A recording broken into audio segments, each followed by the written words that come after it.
Acharya ji, I heard you saying in one of the discourses that man is born lonely. But Osho has mentioned that loneliness is a negative state.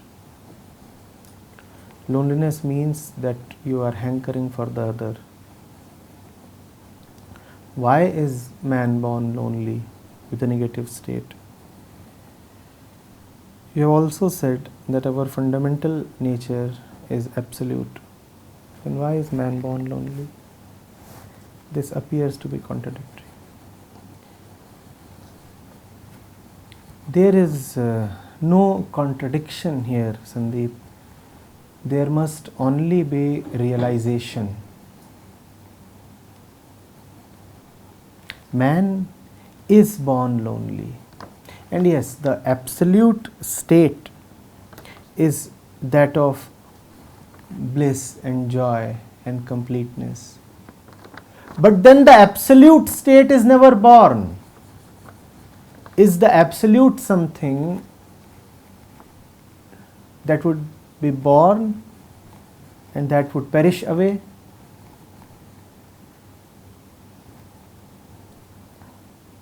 Remain in that which remains unborn, and then there is no loneliness. But you are born, right? The moment you are born, you are away from your absolute nature because you have started taking yourself as the born one.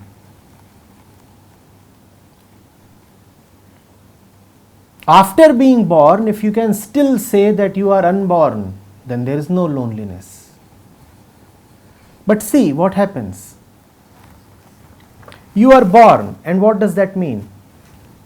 That means that now you are a body, first identification. That now there are parents because you are born, so there must be parents. Now there is a society because you are born, so you must be born into a society. Now do you see that the moment you are born, there must be loneliness as well? What else is loneliness? The feeling that one is stranded, that one does not belong, that there is a society to be had, a group to be had, a party to be had, and one is left behind. That is loneliness, right? In other words, to experience loneliness, you must first experience a lot of others.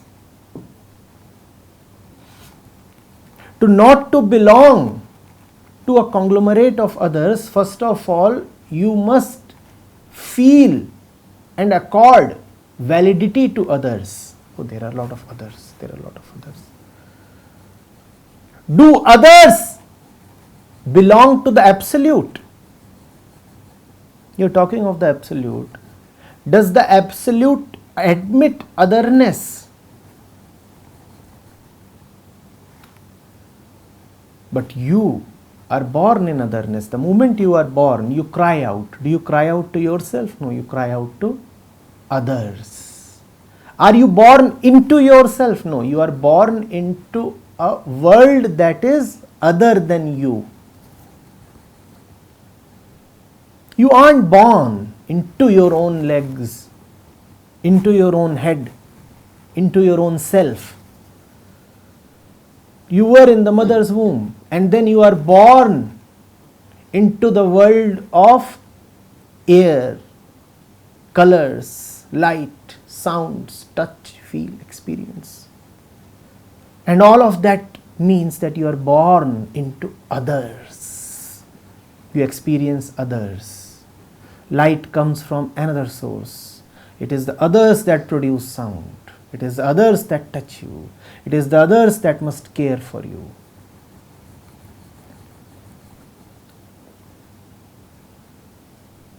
And others would mean loneliness. Others would mean, oh, so many others. And what about the little me? Am I having the best of it? Those four there, they are celebrating. Am I in or am I out?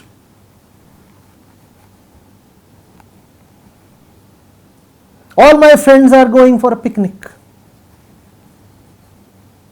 And then there is another group that has decided to have a game of football. I choose this, I am lonely. I choose that, I am still lonely. So many beautiful girls, so many handsome boys.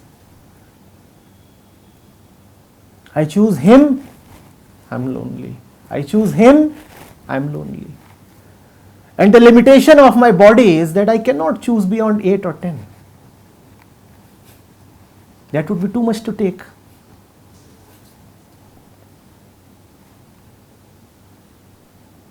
So loneliness is inevitable the day you are born, the day you take yourself to be the born one, the day you take yourself to be this little body that has arrived in an alien world.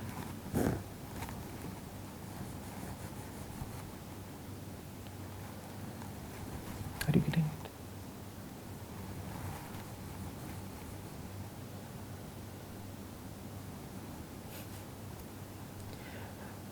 What then is the way out? It's obvious. Don't be born.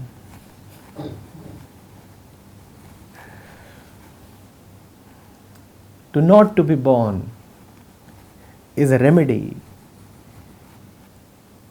from the perils of life and, more importantly, from the scare of death.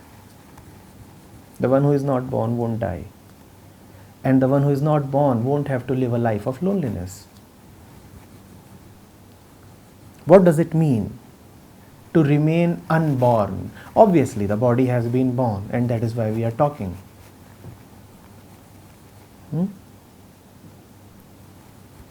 What does it mean to remain unborn even though the body has been born? How to live a life of the unborn one? Again, it should be obvious. Do not allow your mind to take very seriously all that which comes as a result of your physical appearance. What does your physical birth give you? It gives you a gender, a body, a date of birth, a set of parents, often a predetermined religion. Don't take these seriously. The more seriously you celebrate your birthday, the more seriously you are announcing to yourself that you are the born one. Avoid celebrating birthdays. And even if you want to celebrate birthdays, you must know who was born that day. You were not born. Somebody was born. Happy birthday to him.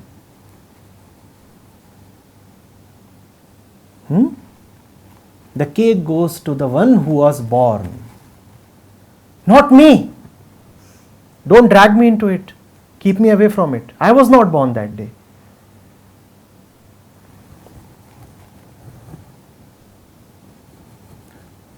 So Rhythm's body was born, and hence the mouth can have all the cake and the face can have all the smear. But Rhythm will not enjoy the cake because Rhythm was not born. A girl with a body and a name was born. It's funny, but it's very subtle and very important. This difference must be understood. You must live as the unborn one. All that which has come to you as a result of acquiring a body, as a result of looking the world as a body, has to be taken with more than a pinch of salt. Add all the goodies to it to make it palatable.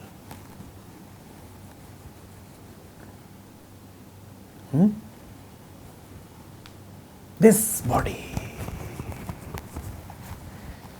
Who was saying yesterday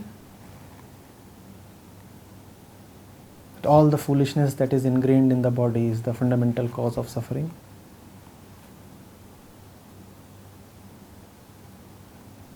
Oh, obviously, it was the sage Vasisht in the session on Yoga Vasisht.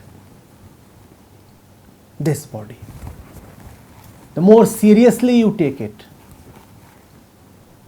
the more identified and attached you are with it, the more you look at it as if you are looking at yourself, the more would you be destined to experience loneliness. Because this body is indeed lonely. How do we fight that fact? When you have a headache, does your wife suffer? This body is indeed lonely.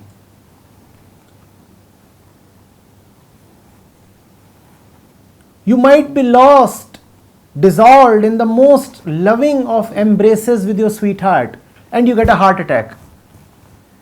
And the bodies are intertwined. The bodies are inseparable at that moment. But one body's heart attack will do nothing to the other, except maybe scare the other one. The body is lonely. When you are buried, nobody else gets buried with you. When your flesh and hair and bones go up in flames, nobody else experiences the hots. The body is lonely. Don't you see that?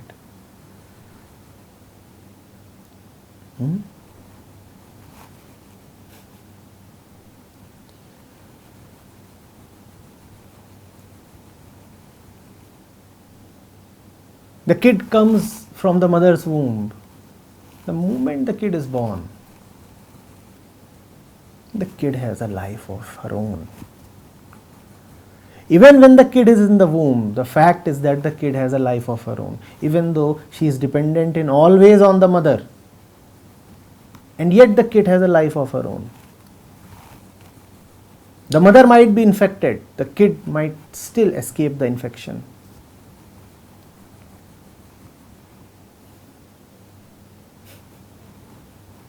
The body is lonely. Live as the body, and loneliness is your fate. Live as the born one, and loneliness is your fate. With the body comes the family, the social status, the economic status, the education that you get, the religious indoctrination.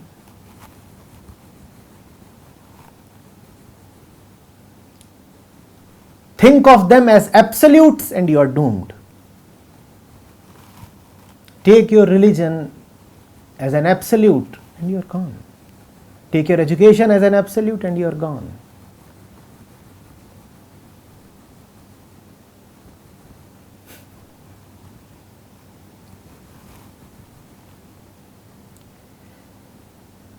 They all will only deepen your trust in something that is fundamentally untrustworthy.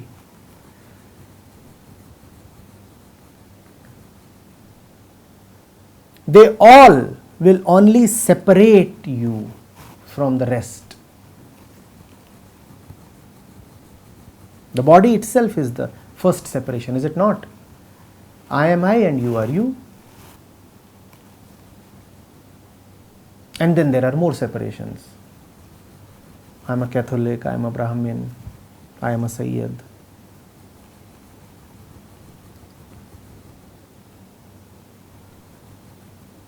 And you are so poor. And you don't have the education that I have. And who is this I? The bugger sitting on the sofa, which is just the body. What knowledge do you have? Look at me. There's so much in here. In where? And what is this? That will be broken open by your son when you will be laid on the pyre. And there is so much here, knowledge. And using this knowledge, you create separations. And all separation is loneliness. Do you know what is loneliness? Separation.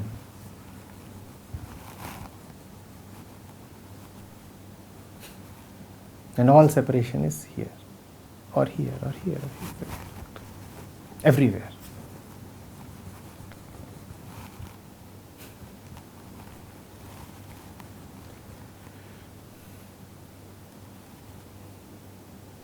If rhythm is a body, and there is a cake kept here, the cake is also a body, and then there is a separation, and all separation is suffering.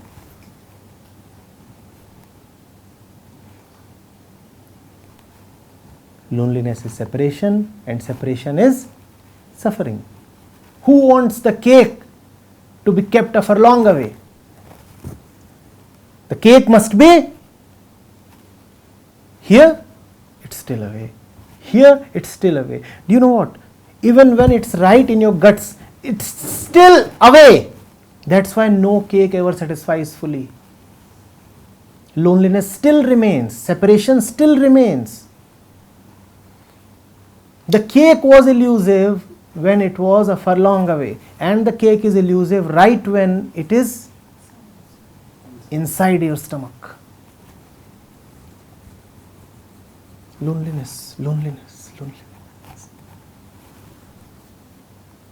And one can explain the loneliness and hence feel a little bit on top of it when the other one is physically away.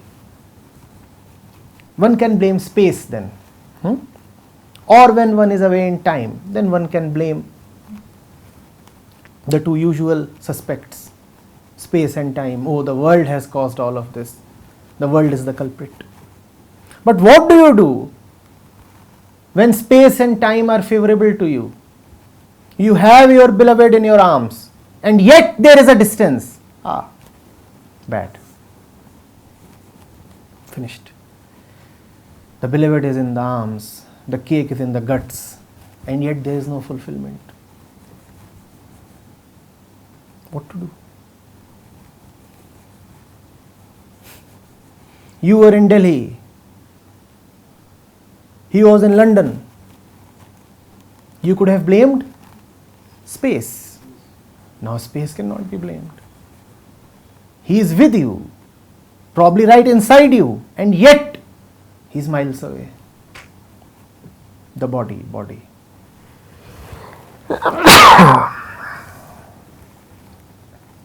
See, it does strange things without your permission.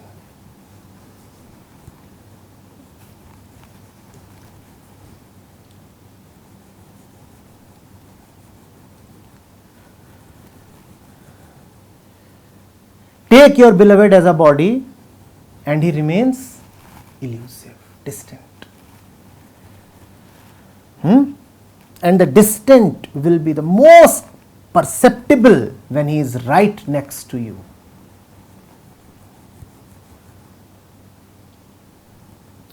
You'll have no excuses left then. And if you aren't someone who can adamantly lie to herself, then you will feel as if your heart is being twisted, convoluted.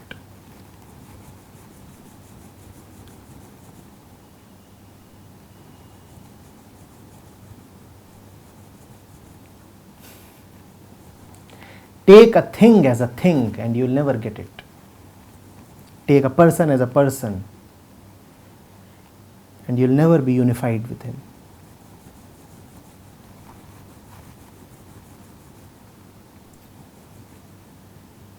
A thing is a thing when you are a thing. The other is a person when you are a person. Where is the absolute in it? And when there is no absolute, what do you have? The little, the partial. When absolute is not there, what do you have? The little, the petty. And what does the little do to you? Now Rhythm is hungry and she is given little food. What happens then? Suffering.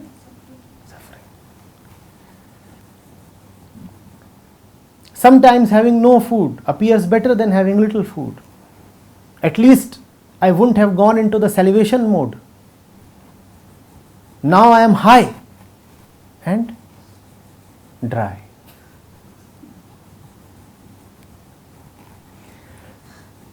Why did you give me little? Take away the little as well. Are you teasing me?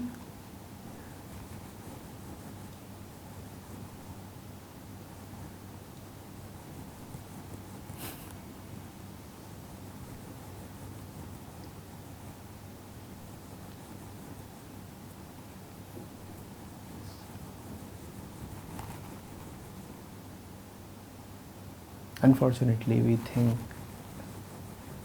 that fulfillment comes to the body. We take the body as the receiver of pleasures. That's a fundamental mistake. Kindly avoid it.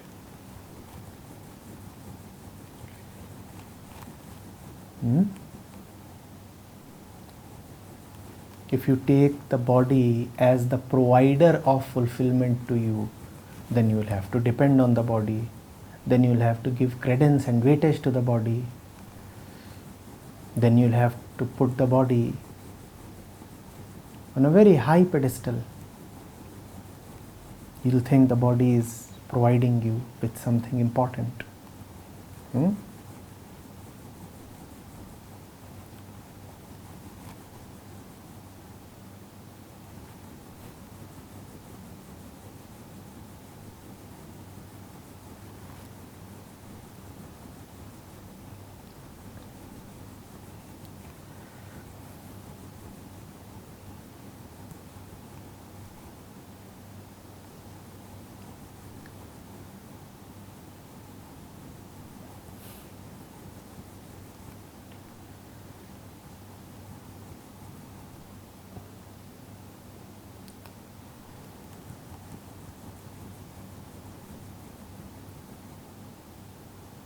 But it's a strange thing, There is pleasure in suffering.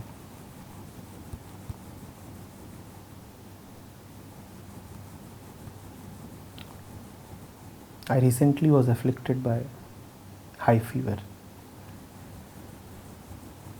And after that there have been 2 or 3 more cases in my surrounding.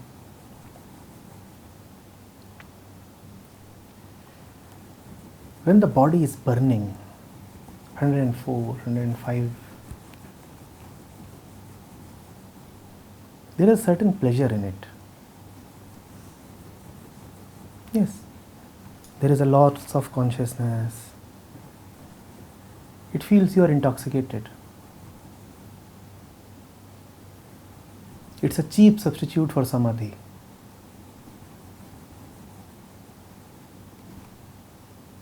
You don't know anything and you feel free to talk of anything. You keep muttering, blabbering, nonsense. You're not obliged to remain sensible anymore. Hunger dies down. You can just keep lying and you feel no motivation for the world.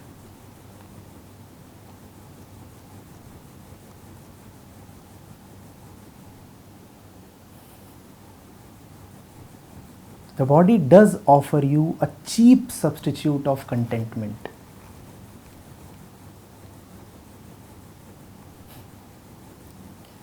Yes, one does feel hungry again and again.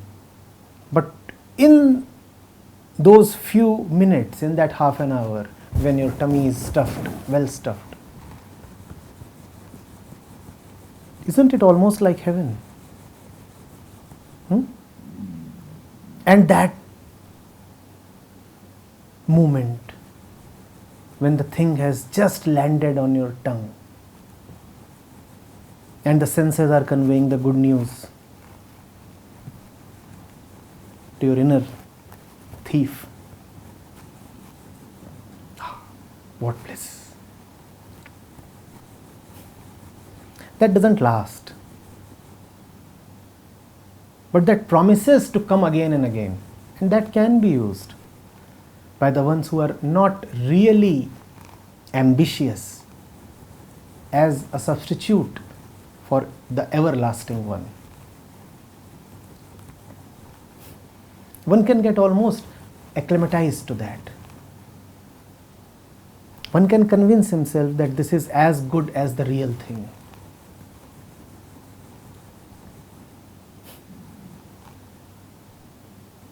Get tired, go to sleep.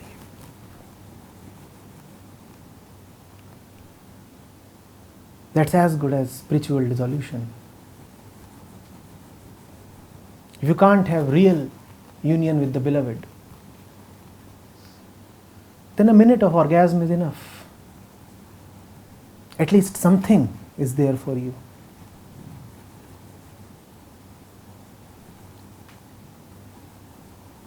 That's the quandary the born one finds himself in. There is a little bit to be had by behaving as the body. How little is that little depends on the purity of your mind. The more pure the mind is, in some sense, the more ambitious and far-reaching the mind is. With purity of mind comes an intolerance towards cheap compromise. One doesn't want to settle for the mediocre. One doesn't want to settle for the little and the partial. But if the mind is occupied with things that are all little and partial, then it becomes easier for the mind to settle for the little and the partial, even where the absolute is needed.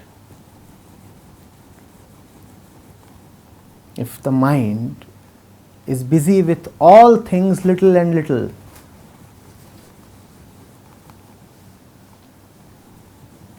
then the mind loses all sense of the infinite, of the immense.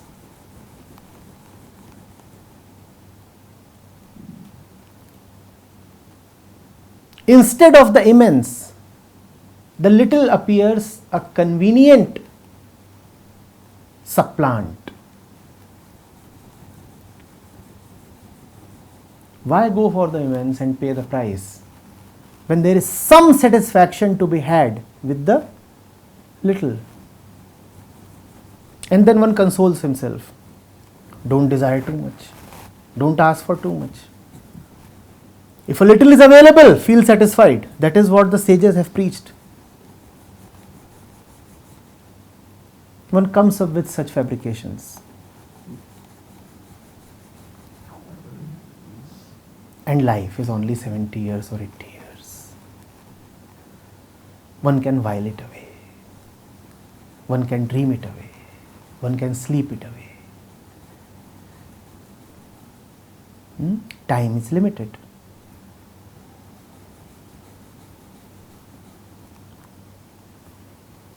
You can recede into some convenient, hazy, vague, dreamy escape, and the clock will keep ticking, and one day you will die, and you had a good life. Fine. That's the hope of the ordinary man. The wondrous part is this hope is often fulfilled. There are innumerable people who live in the little, who live identified with things and the body, and yet are able to use the little itself as an escape from loneliness. And they succeed. And they succeed. All saints fail in front of them. You cannot force someone to accept the fact of his deep loneliness. Mind you, deep loneliness. Now, there is no censor left in him for anything deep. So he can't even feel deep loneliness. He cannot feel truth because truth is deep. He has no feeling for love because love is deep. So if loneliness too can somehow be relegated to the depths of the subconscious, then loneliness too won't be experienced. It would be there, but it won't be available to experience because it has now been suppressed, relegated. There is so much over loneliness. You won't experience it, and then you can comfortably live your 70 years and die. This trick succeeds. You want to employ this trick, you are welcome.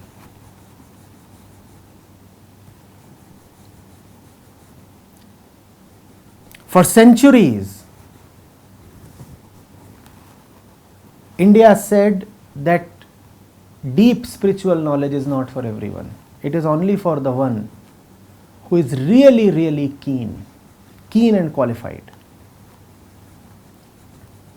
Obviously, later on, all that got distorted in the maze of caste and other entitlements. But the fundamental idea had worth. Most people simply do not need any kind of spiritual realization. They are all right with the little, and if they are all right with the little, why should they be disturbed with spiritual knowledge? That's what Krishna says in the Gita. Do not trouble the world with words of wisdom. Specifically, he says that. He says, don't trouble them.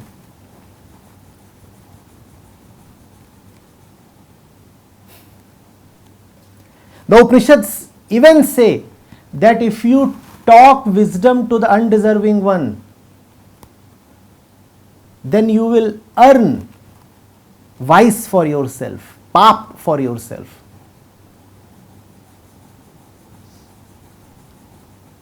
If you talk wisdom to the undeserving one, then instead of earning virtue, punya, you will be accumulating vice, discredit,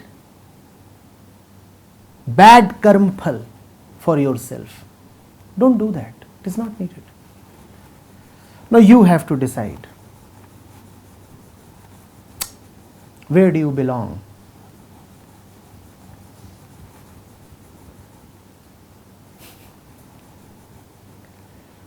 If you are easily satisfied, so be it. Nothing wrong with it. The Absolute admits no wrongs.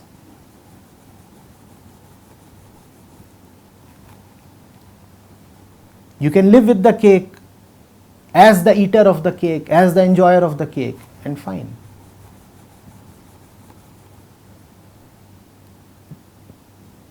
And if you are really the one who won't be comforted by anything less than the total, then the saints are for you.